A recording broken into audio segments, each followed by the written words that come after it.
समय का पहिया चलता रहता है तो अच्छे और बुरे वक्त का दौर देखने मिलता है, लेकिन हम बुरे दौर में अपना संतुलन बनाकर गतिविधियां नहीं कर सकते हैं, जिससे बात और बिगड़ जाती है। जो उस परिस्थिति में अपने आप की संभाल लेता है वो आगे बढ़ जाता है। बात आज से कुछ सालों पहले की है, जब हम स्कूल में पढ़ा करते थे। हम सभी दोस्त 14 की आयु को पार कर किशोरावस्था में पहुंच गए थे, तो हम सभी साथियों पर इसका असर भी पड़ रहा था।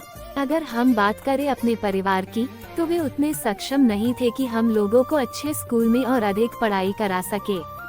मेरा नाम राज है। मेरे पिताजी मजदूर थे। मैं पढ़ने लिखने में अच्छा था। मुझे अपने घर में पूरा समर्थन मिलता था। मेरे 2 दोस्त थे। पहले दोस्त का नाम प्रेम तथा दूसरे का नाम प्रांजल था। हम सब एक सरकारी स्कूल में पढ़ाई किया करते थे। हम तीनों पढ़ाई के साथ स्कूल की अन्य गतिविधियों में भी भाग लेते थे। प्रेम के पिताजी कम पढ़े लिखे थे, वे दर्जी का काम करते थे, तथा प्रांजल का परिवार संपन्न था। उसके पिताजी सरकारी कर्मचारी थे। समय धीरे धीरे आगे बढ़ता गया और धीरे धीरे प्रांजल को बुरी लत लग गई थी। वो अब धूम्रपान करने लगा गया था। वो घर में चोरी भी करना शुरू कर दिया था। ये बात हम लोगों को पता ही नहीं थी। अब स्कूल में अर्धवार्षिक भी शुरू हो गया था। हम सभी पर परीक्षा का टेंशन था, लेकिन प्रांजल इस सब से अनभिज्ञ होकर वह अपने में मस्त था। उसको अपने घर में सिर्फ अपने बड़े भैया से डर लगता था। वो अब झूठ बोलना भी सीख गया था।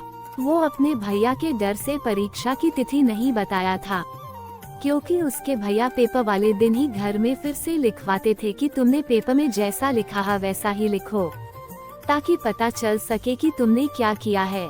कम अंक लाने पर उसकी जोरदार पिटाई होती थी। पिटाई में लात भूसे से लेकर बैल छड़ी तक उपयोग किया जाता था।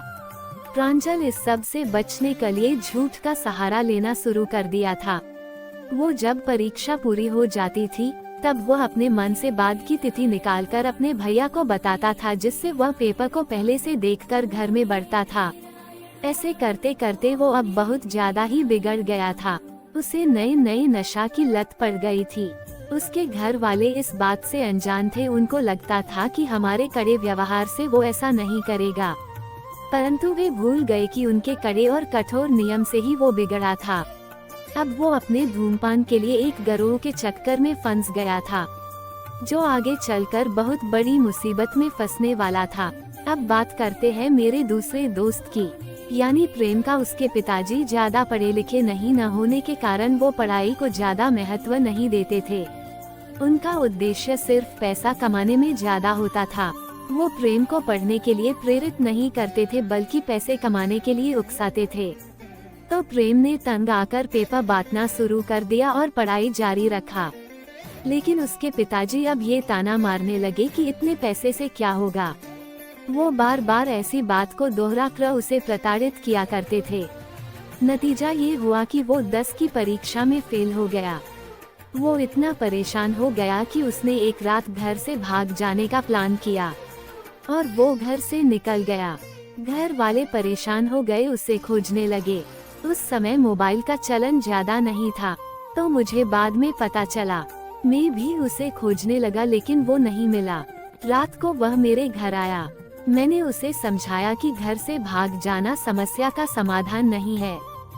सुबह उसे घर छोड़ के आया। फिर उसने एक दुकान में काम करना शुरू कर दिया, जिससे घर में कुछ समय के लिए शांति छा गई थी। मेरे दोनों दोस्त अपनी अपनी समस्याओं से घिरे थे। प्रांजल गिरोह में पड़ गया था, जिसमें 420 का काम करने लगा था, जिसमें वह लोगों से पैसा लेकर टावर लगाने की बात करता था।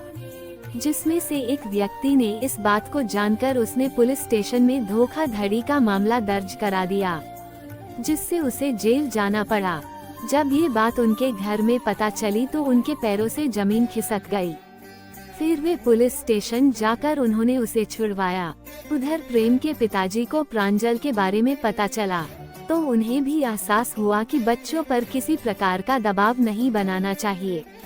फिर दोनों के घर वाले को एहसास हो गया कि हमें अभी बच्चों पर दबाव नहीं बनाना चाहिए। इस तरह दोनों फिर से स्कूल जाने लगे और वे मन लगाकर पढ़ाई करने लगे। तो दोस्तों, कभी भी अपने बच्चों पर इतना दबाव मत डालो कि वो गलत कदम उठाने को मजबूर हो जाए। धन्यवाद।